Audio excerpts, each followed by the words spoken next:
Hello my dear friend, welcome to my YouTube channel Lakshya Shooters. मैं लक्ष्य त्रिपाठी आप सभी का अपने यूट्यूब परिवार में स्वागत करता हूं।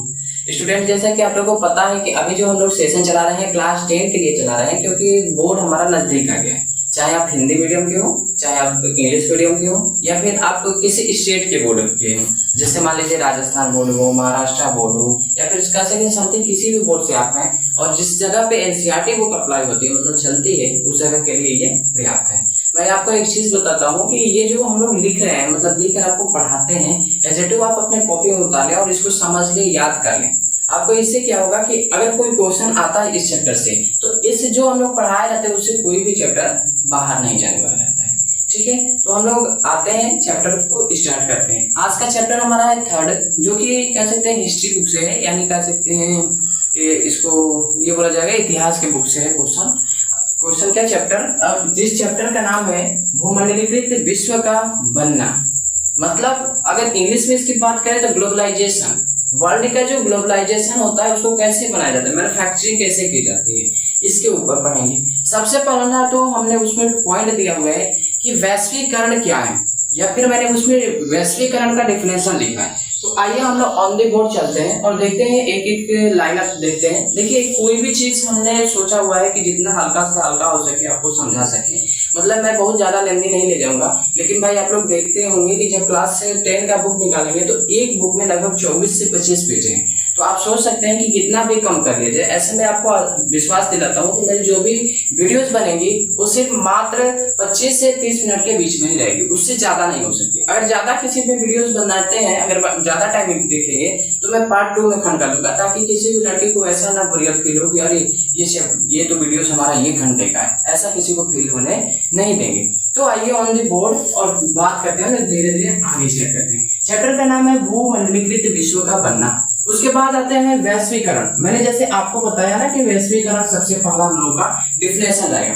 अब देखिए, आपसे एक और गुजारिश है मेरा, या तो जो मैं पढ़ा रहा हूँ एज इट इज उतार लीजिए एग्जाम, या फिर दूसरा ये है कि आप उसको अच्छे से समझ जाइए, तब पर भी हो जाएगा। लेकिन एक चीज देखिए, आप अगर नोट्स बनाते हो, नोट्स को अपने राइटिंग में लिखते हो, तो फिर एग्जाम के टाइम में एक बार रिवीजन करने में अच्छा होता है।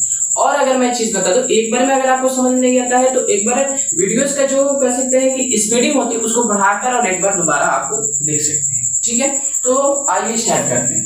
वैश्वीकरण कहते किसको है, या फिर वैश्वीकरण का डिफिनेशन क्या होता है।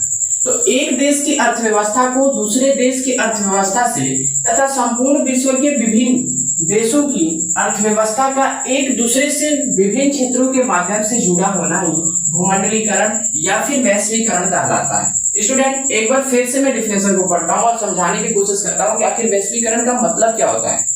यानी मतलब हम लोग समझना क्या चाहते हैं, हम लोग ये समझना चाहते हैं कि एक देश जो होता है, मान लीजिए एक कंट्री दूसरे कंट्री से अर्थव्यवस्था से संपूर्ण विश्व के विभिन्न देशों के अर्थव्यवस्था का एक दूसरे से भिन्न क्षेत्रों के माध्यम से जुड़ा होना ही भूमंडलीकरण या फिर वैश्वीकरण कहलाता है। फॉर एग्जांपल देखिए, अगर मैं कहूँ तो मान लीजिए, जैसे सपोज दैट मैं एग्जांपल दे रहा हूँ, ऐसा हकीकत मत सोचिएगा। जैसे मान लीजिए इंडिया में कोई ऐसा चीज है जिसका कि ज्यादा मतलब उपज होता है, तो अगर इंडिया में स्टोर करके रखेंगे तो फायदा क्या होगा। देखिए, जैसे मान लीजिए मैंने कहा दिया, आपके पास मान लीजिए सपोज दैट बहुत ज्यादा दूध होता है और दूध को आप बाहर बिक्री नहीं करते हैं, मतलब सेल नहीं करते हैं, तो फिर आप अपने घर में रखकर दूध करोगे क्या। एक घंटे मतलब एक दिन या फिर 2 दिन के बाद तो वो खराब हो जाएगा। तो इसलिए उसकी सप्लाई क्या करोगे, बाहर करोगे। जैसे तो आप लोग क्या करते हैं, मिल्क की जो उत्पादन हो जाता है, ज्यादा हो जाता है, तो आप लोग कहाँ ले जाते हैं, डेयरी में ले जाते हैं। सपोज वही है, अगर एक देश में किसी चीज की मात्रा बढ़ जाती है, किसी चीज की क्वांटिटी बढ़ जाती है, क्वांटिटी का मतलब होता है मात्रा। बात को ध्यान से सुनना, क्योंकि कुछ लोग कंफ्यूजन हो जाते हैं क्वांटिटी और क्वालिटी। क्वालिटी का मतलब होता है गुणवत्ता और क्वांटिटी का मतलब होता है हमारा मात्रा। ठीक है, तो अगर किसी चीज का उत्पादन अधिक हो रहा है तो आप क्या करोगे, इसको फ्लोरिजन में सप्लाई करोगे। आप कहोगे सर फ्लोरिजन क्या होता है, फ्लोरिजन का दूसरा नाम हिंदी में अगर मैं कहूँ विदेश होता है, इसी को हम लोग विदेश के नाम से जानते हैं। तो आप या तो विदेश में करोगे या फिर एक स्टेट से दूसरे स्टेट में करोगे। तो ये आपकी, जैसे मान लीजिए किसी चीज की बिक्री कर दी, यहाँ पे आपको एक एग्जाम्पल आसान बताता हूँ, 1 मिनट रुकिए। ये चैप्टर हो सकता है बड़ा हो जाए, लेकिन मैं आपको विश्वास दिलाता हूँ कि बहुत ज्यादा बड़ा नहीं करूंगा, और आप लोगों को मुझे आशा है कि आप लोगों को बहुत मतलब अच्छा लगेगा चैप्टर। तो अगर चैप्टर अच्छा लगता है तो हमारे यूट्यूब चैनल को सब्सक्राइब कर दीजिएगा, एक लाइक दे दीजिएगा और 2 लोगों को शेयर कर दीजिएगा। एक मैं आपको एग्जाम्पल बताता हूँ, एक कंपनी हमारी चाइना की, जिस कंपनी का नाम है टेस्ला। टेस्ला कंपनी है, और टेस्ला ने कहा कि इंडिया में मैं चाहती हूँ कि टेस्ला, आप जान लो क्या है, टेस्ला एक इलेक्ट्रिसिटी वाली कार है, कार का नाम है टेस्ला। तो टेस्ला के जो मालिक थे इन्होंने कहा कि मैं इंडिया में व्यापार करना चाहता हूँ। सॉरी, ये चाइना की कंपनी है नहीं, चाइना में स्टेबलाइज है, मतलब स्थापित है, यहाँ पे बनती है कहीं और की, ठीक है। तो इन्होंने कहा कि मैं इंडिया में व्यापार करना चाहती हूँ। तो जो हमारे नरेंद्र मोदी जी थे उन्होंने कहा कि ठीक है, कोई बात नहीं, आओ व्यापार करें, क्या दिक्कत है, लेकिन मेरा एक शर्त रहेगा, आप अपने उत्पादन को चाइना से हटाकर मेरे यहाँ से कर लो। अच्छी बात कहें, इसके लिए मैं मोदी जी का बहुत मतलब रेस्पेक्ट करते हैं, ठीक है। इन्होंने अच्छा बात कहा कि आप चाइना को हटाकर टेस्ला कंपनी को कहाँ लाओ, मेरे यहाँ लाओ। लेकिन एक चीज याद रखना, आखिरकार चाइना में इसने टेस्ला कंपनी को क्यों स्टेबलाइज किया?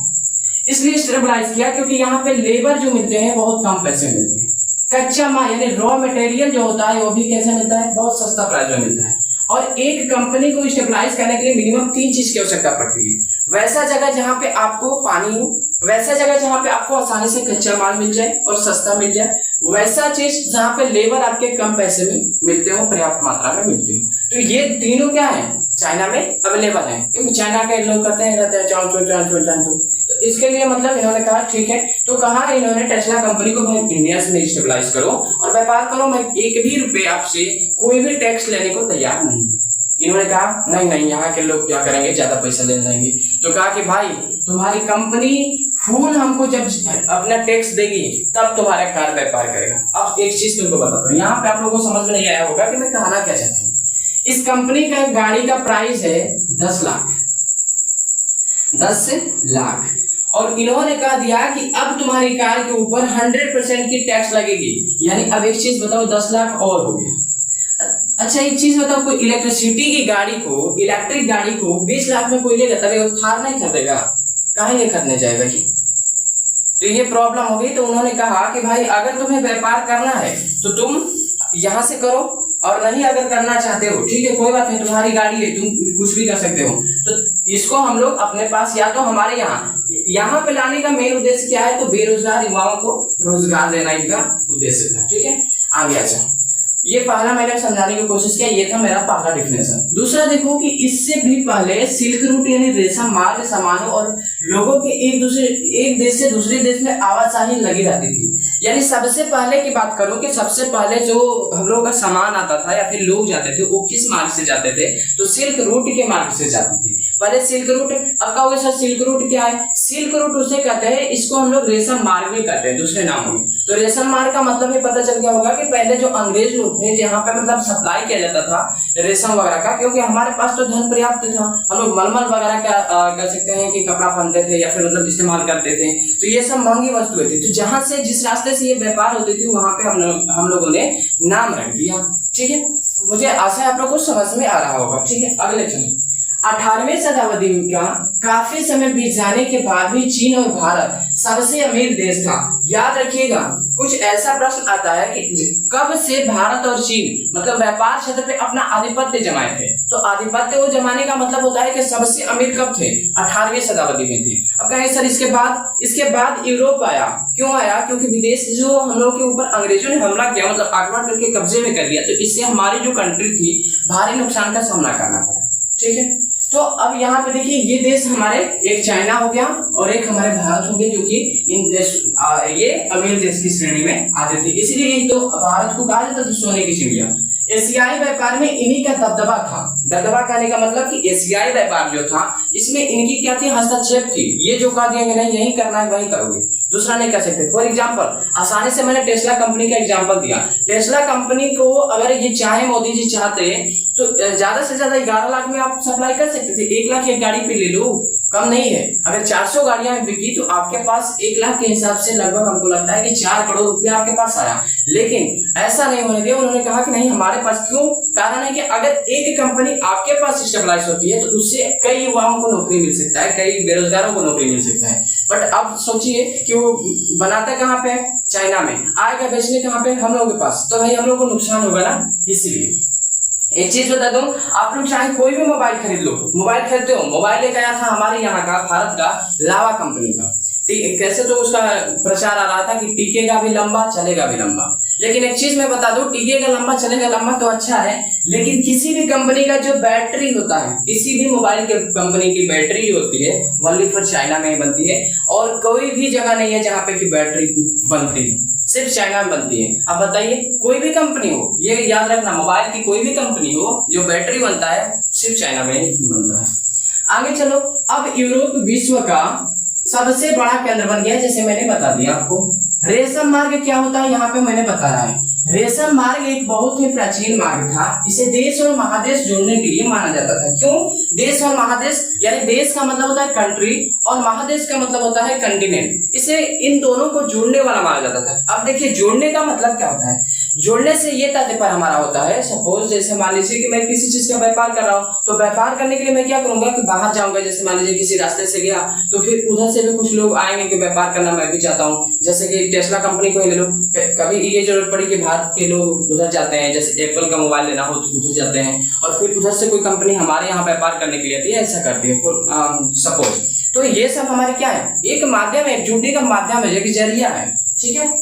सबसे पहले इस मार्ग से रेशम का आने जाने का व्यापार था। सबसे पहले की बात करें, यानी कि अगर पूर्व बात करें, पूर्व मतलब पहले की बात करें, तो वहां पे सबसे ज्यादा क्या होता था, रेशम मार्ग के सप्लाई की जाती थी, मतलब सप्लाई किया जाता था, बिक्री किया जाता था। इस मार्ग से सामान भारतीय मसाला, चांदी, सोना तथा अन्य वस्तुओं का आवागमन होता था। यानी यहाँ से होता क्या था, तो भारतीय मसाला, देखिए एक चीज देखो, सोने की चिड़िया क्यों कहलाने वाला देश था हमारा भारत, क्योंकि यहाँ पे सबसे अच्छे क्या मिलते थे, मसाले मिलते थे, सबसे अच्छा सोना, सबसे अच्छा चांदी, सबसे अच्छा मरमर। अब क्या चाहिए, और चीज बता दूं, अभी कुछ सरकारी जो है हमारे ऊपर बैन लगाई हुई है, मतलब हम लोगों के ऊपर नहीं, जो मतलब होता था पहले उसके ऊपर। जैसे अफीम हमारे पास मिलता था, अफीम जिसका कि अगर आपको मैं कह दूं कि 50 ग्राम अफीम दे देता हूं, तो आप इससे 100 ग्राम दारू बना सकते हो। दारू का यूज करना मेरे लिए इलीगल है, मैं आपको लिक्योर बोल देता हूँ, लिक्योर का मतलब होता है वही शराब है। तो अगर आप 50 ग्राम बना सकते हो 50 ग्राम से, तो सोचो कि, और तुम्हारे पास खुद खेती हो रही है, तो तुम कितना धनी होगे। जिसको आज आप लोग हीरोइन वगैरह के नाम से जानते हो, वही होता है अफीम। जैसे जैसे व्यापारी और यात्री एक स्थान से दूसरे स्थान तक गए, उसके खाने का सभी का भी सामान चले गया। सॉरी, यहाँ पे हम लोग अब देख रहे हैं भोजन की यात्रा, यानी कि भोजन जो था हमारा, जो खाने की वस्तुएं थी, वो एक देश से दूसरे देश में कैसे आगे, कैसे प्रचलन में हो गए, मतलब कैसे हम लोग खाने लगे। तो उसमें क्या हुआ था, व्यापारी या फिर मतलब कोई घुमंतु लोग जो होते थे, एक जगह से दूसरे जगह पे जाते थे। जैसे मान लीजिए चाइना के कोई लोग हो गए, तो चाइना के लोग क्या करते हैं कभी कभी, या फिर विदेश के देखते होंगे, कभी कभी क्या करते हैं वो लोग पर्यटक बनकर घूमने के लिए आते हैं। तो एक चीज है, अब वो लोग क्या करेंगे, कुछ सामान लेकर यहाँ पे आएंगे और फिर ये लोग फिर लेकर जाएंगे, तो खाने का आदान प्रदान हो गया, मतलब ये वहां चला गया, वो वहां आ गया। एक आपको एग्जांपल बताता हूँ, एक बार एक विदेशी सेठ था जिसके पास मतलब कुछ वर्कर थे। तो वर्कर जब थे तो उन्होंने कहा कि सेठ जी आज मुझे बाहर जाने की इच्छा कर रहे हैं, मतलब भारत जाने की इच्छा कर रहे हैं। ठीक है भाई, चले जाओ। तो भारत आया, और भारत आया तो उसने जलेबी खरीदा, जलेबी जो खाते हो आप लोग वैसे जलेबी खरीदा, और जलेबी खरीद लिया तो खाया, तो कहा बड़ा मजा आ गया खाकर। तो जब वो फिर से वापस गया तो कहा कि सेठ जी इंडिया में ना ऐसे ऐसे कुछ बना कर देता है, वो भी बड़ा मजा आता है। तो कहा कि बुर्बक, पहले से सेट आया हुआ था, हमें ये नहीं पता चला कि आटा में आलू कैसे डाल देता है, मतलब समोसा कैसे बना देता है, और तुम एक और सवाल लेकर आ गया कि जलेबी कैसे बना देता है। वही ठीक है कि यहाँ पे ये लोग खाने का आदान प्रदान किया, मतलब एक जगह से दूसरी जगह पे गया। जैसे अगर मैं एग्जांपल आपको बताऊं, तो यहाँ पे नूडल्स चाइना से आया, जो मैगी आज खाते हो आप लोग, मैगी हो गया या फिर ये क्या खाते हो, चाउमीन हो गया, उसी को नूडल्स बोला जाता है, ये चाइना से आया है। और आगे चलो, पास्ता अरब देश से आया है। ये देखना, नूडल्स पूछ सकते हैं नूडल्स कहाँ का है और पास्ता कहाँ का है। पास्ता जो है अरब देश का है, नूडल्स जो है चाइना का है। उसके बाद में अगर आपको ये अलग टॉपिक है कि यूरोप के जो लोग थे बहुत ही गरीब थे, मतलब अब आपको मैं दूसरे देश की कंपेयर कर रहा हूँ। अब एक चीज जरा ध्यान से देखना कि यहाँ पे जो बात हो रही है वो यूरोप के लोग की गरीबी की बात हो रही है, और यहाँ पे मैंने जब बात किया तो यहाँ पे क्या कर दिया कि अब इसका दबदबा बन गया है, यानी परिवर्तन होते रहता है। मेहनत करो, जीवन में परिवर्तन जरूर होगा, ये जरूरी नहीं। और एक चीज मैं बता दूं, कभी किसी चीज पे घमंड मत करना, क्योंकि कोई भी चीज परमानेंट नहीं होता है। आज कुछ भी है, कल नहीं भी हो सकता है। कोई भी चीज, दुनिया की ऐसी कोई भी वस्तु नहीं है जो कि परमानेंट रहने वाली है। सोचो तुम लोग परमानेंट नहीं रहने वाले हो, तो फिर वस्तुएं कैसे परमानेंट हो जाएंगी? वही हाल है। ठीक है। तो किसी चीज पे हमें घमंड नहीं करना चाहिए, क्योंकि कोई भी चीज परमानेंट नहीं है। आज है कल चली जाएगी, आज पावर मेरे पास है कल खत्म हो जाएगा, कोई भरोसा नहीं है। ठीक है। बहुत ही गरीब थे वहां के लोग, कैसे थे, बहुत गरीब थे। आलू आने पर लोगों की जिंदगी बदल गई और बेहतर भोजन पाने लगे। अब इसका मतलब क्या था कि जब आलू आया, मतलब वो लोग जब आलू खाने लगे तो इससे क्या हुआ कि उनके जीवन में थोड़ा परिवर्तन आ गया, मतलब चेंजिंग हो गई। क्यों चेंजिंग हुआ ये भी बताएं। तो चेंजिंग इसलिए हो गया क्योंकि अब सब लोगों को ये पता चल गया भाई अगर मतलब आलू होता है, आलू को उबाल लेंगे मतलब उसको खा लेंगे, तो इससे जिंदगी में थोड़ा परिवर्तन आ गया। ठीक है। अगर आगे मैं बात करूँ 1840 के दशक के मध्य में बीमारी के कारण आलू की फसल खराब हो गई और भूखमरी के कारण लोग मारे गए। अब एक चीज है, जिस चीज पे तुम डिपेंड हो जाओ सपोज दैट वो खराब जरूर होगा, पक्का खराब होगा। अब एक चीज देखो, जैसे मैं बता दूं, कोई व्यक्ति तो ये नहीं जानता है कि आपदा आ सकती है या फिर मतलब ऐसा हो सकता है, लेकिन अगर सब लोग उसी चीज पे डिपेंड हो जाए तो अगर एक बार आपदा आती है तो सब चौपट हो जाएगा, अर्थात सब बर्बाद हो जाएगा। वही यहाँ पे हुआ, आलू पे सब लोग डिपेंड हो गए थे और दूसरा खेती तो करते नहीं थे। तो आलू की फसल जब खराब हुई तो बूढ़े लोग भूखमरी के कारण क्या हो गए, मारे गए या फिर मर गए। वही चीज है। 19वीं शताब्दी के बारे में अब हम लोग पढ़ेंगे। ऊपर जितने भी हम लोगों ने देखा कि कितने ईस्वी में देख रहे थे, अभी 18वीं तक रहे थे, अभी हम लोग 19वीं सदी में देख रहे हैं। 19वीं सदी में दुनिया तेजी से बदलने लगा था, वैज्ञानिक, राजनीतिक, आर्थिक सभी में बदलाव होने लगे थे। यानी देखिए कह रहा है कि जो 19वीं सदी हमारी थी इसमें काफी बदलाव होने लगे, दुनिया चेंज होने लगी, मतलब अलग अलग आविष्कार होने लगे। जैसे अगर मैं कहूँ तो आपके यहाँ राजनीतिक, आर्थिक और कह सकते हैं कि राजनीतिक भी परिवर्तन आने लगे। जैसे हो सकता है इलेक्शन होने लगा हो, आर्थिक में हो सकता है पैसे में कुछ फेरबदल होने लगी हो, मतलब कि कह सकते हैं कि कहीं हो सकता है कि व्यापार से पैसा ज्यादा होने लगा हो, कहीं कम होने लगा हो, ऐसा भी सपोज हो सकता है। ठीक है। तो आखिर मतलब ये इसका कहने का मतलब था 19वीं सदी में कपड़ा, गेहूं आदि के व्यापार तक सीमित था। अगर 19वीं सदी में बात किया जाए कि किस चीज का व्यापार होता था तो सिर्फ गेहूं और कह सकते हैं कि कपड़ा का व्यापार होता था। ठीक है। आगे काम की तलाश में एक स्थान से दूसरे स्थान पे लोग जाने लगे, मतलब काम के कारण, काम ढूंढने, यानी कि जो बेरोजगार थे रोजगार पाने के लिए एक जगह से दूसरी जगह पे शिफ्ट करने लगे। एक चीज मैं आपको बता दूं, कहा जाता है कि लोग एक जगह, ये सवाल उठता है, मतलब आप लोग जब इतिहास पढ़ रहे हो या पॉलिटिकल साइंस, ये मतलब हिस्ट्री में आ गए हो या फिर किसी भी पॉलिटिकल में अगर भी आओगे तो ऐसे तो मैं कोशिश करूंगा कि सिर्फ हिस्ट्री मतलब सोशल साइंस को ही कवर कराऊं और सब्जेक्ट को ना कराऊं, लेकिन अगर आप लोग का कमेंट बॉक्स में मैसेज आता है मतलब कि नहीं और कराइए तो और कराने की कोशिश करूंगा, नहीं तो हमारा जो मेन कोर है वो इसी विभाग से सोशल साइंस है, इसलिए मैं और किसी विभाग में जाना नहीं चाहूंगा। ठीक है। तो यहाँ पे मैंने कहा कि जैसे काम की तलाश में एक स्थान से दूसरे स्थान पे लोग जाने लगे। सपोज जैसे मान लो कि ये देश है, कोई भी देश है, ये देश का मैंने नाम नहीं दिया, कोई भी हो सकता है, यहाँ तक कि भारत देश ही मान लो, सबसे खचड़ा देश भारत हो गया है। मैं भारत का ही हूँ, भारत की बदनामी नहीं कर रहा हूँ, लेकिन इस टाइम की बात कर रहा हूँ, सबसे खचड़ा देश भारत हो गया। क्यों? क्योंकि जो बीजेपी सरकार है, अब देखो ऊपर वाले में हमने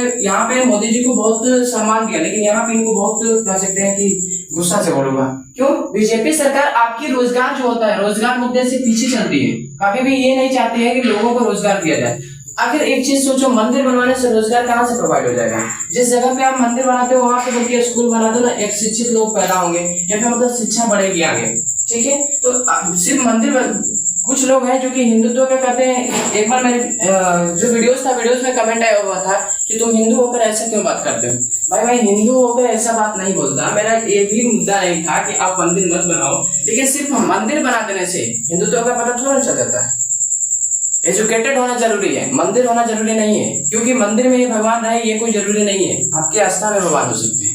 मैं कह दूं कि मैं भगवान को मन में नहीं करता हूं। तो एक बार और मैंने आपको बताया था कि एक जो राम जी पुल बनाए थे उसका कुछ और नाम बताया था, अभी मुझे याद नहीं है, शायद धनुषकोण बताया था। तो एक ने कमेंट किया हमारे ग्रुप में कि सर वो तो राम जी मंदिर बनवाए थे।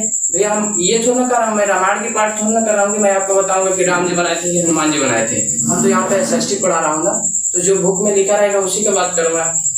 ऐसा थोड़ा ना कि अगर मैं हिंदू हूँ तो हिंदू को मतलब बात करूंगा, या फिर मुस्लिम हूँ तो मुस्लिम का बात करूंगा। मुझे कास्ट से क्या मतलब है, या फिर मतलब किसी रिलेटिव से क्या, रिलेशन से क्या मतलब है।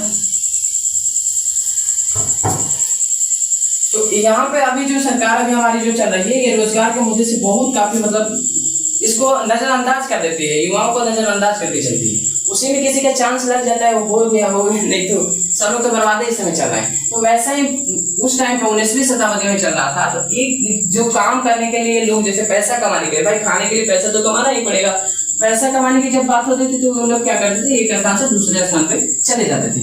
अब देखिए सबसे बेरोजगारी का मुद्दा क्या, यहाँ पे देखिए 5 करोड़ लोग बेरोजगारी के कारण यूरोप को छोड़कर चले गए। यानी अगर मैं बात करूं कि कितने लोग यूरोप को उस टाइम में 19वीं शताब्दी में छोड़े थे, 5 करोड़ लोग। अब एक चीज जरा सोचो, जिस जगह पे लोग 5 करोड़ एक साथ जाएंगे वहां की भी तो अर्थव्यवस्था भिन्न हो जाएगी, मतलब उथल पुथल मच जाएगा, क्योंकि भाई वहां भी तो जनसंख्या निवास की होगी। ऐसा तो नहीं है कि वहां के लोग सब लोग डेथ कर गए होंगे, मर गए होंगे, या फिर मतलब कहीं चले गए होंगे, ये तो नहीं हो सकता है। और फिर 5 करोड़ लोग उसमें इंक्लूड हो जाए तो और भी बढ़ गया या फिर कम हो गया, बढ़ गया, तो इससे और बेरोजगारी बढ़ी या फिर घटी, बढ़ गई।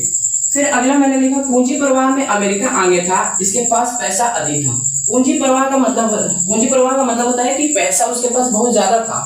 यानी कि और एक चीज बताऊं मैं कि जिसके पास पैसा होता है, ध्यान रखना, या तो आपके पास पैसा नहीं होगा और नहीं तो पैसा है तो आपके पास शक्ति भी होगा। क्यों? क्योंकि ये दोनों कभी एक व्यक्ति के पास नहीं रह सकते। कमजोरी और पैसा दोनों एक साथ नहीं रह सकती हैं। कभी भी देखना, अगर आपके पास कमजोरी हो गया तो आपका पैसा भी होगा तो वो भी छीन लिया जाएगा। देखते हैं कभी कभी ऐसा सिचुएशन आता है सुनने में पेपर वगैरह में कि किसी ने ये कोई बैंक से पैसा निकाला और लेकर चला गया, तो आखिर लेकर क्यों चला गया? आपके पास शक्ति नहीं थी और पता चला कि आप एकदम मतलब मोटे इंसान है, तगड़ा इंसान है, पैसा बैंक से निकाले और चलिए लेकर, किसी को हिम्मत ही नहीं पड़ेगा कि आपको छीन सके। और अगर आपके पास शक्ति नहीं है तो सब लोग छीन कर चला जाएगा। ये कि कभी भी धन कह सकते हैं कि कमजोरों के पास नहीं रहता है। अगर आपके पास धन है तो आप कमजोर भी नहीं हो सकते हैं। फिर इसके पास इतना अधिक पैसा था या दूसरे देशों को पैसा परिवेश करता था। परिवेश का मतलब क्या होता है? परिवेश का मतलब होता है कि दूसरों को लोन वगैरह देता था, लोन वगैरह।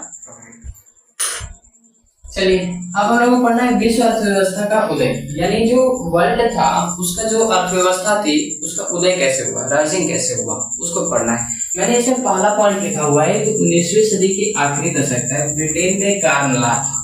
कार्न लॉ एक कानून था जिसके तहत जो ब्रिटेन था वो कोई भी भोज्य पदार्थ को एक देश से दूसरे देश में बिक्री नहीं कर सकता था, मतलब बेच नहीं सकता था। यही कार्न लॉ था। इसमें जो मतलब उस टाइम 19वीं सदी की बात कर रहा हूँ, उस टाइम में जो ब्रिटेन था वो कभी भी मतलब अपना कोई भी व्यापार नहीं कर सकता था, उसके पास में कार्न लॉ था। इस कानून के तहत कोई भी देश अपने भोज्य पदार्थ को ब्रिटेन निर्यात नहीं कर सकता था, ब्रिटेन में निर्यात नहीं कर सकता था। जैसे मतलब मान लीजिए ये मेरा भारत देश है, ये हो गया हमारा भारत और ये हमारा हो गया ये ब्रिटेन, ठीक है।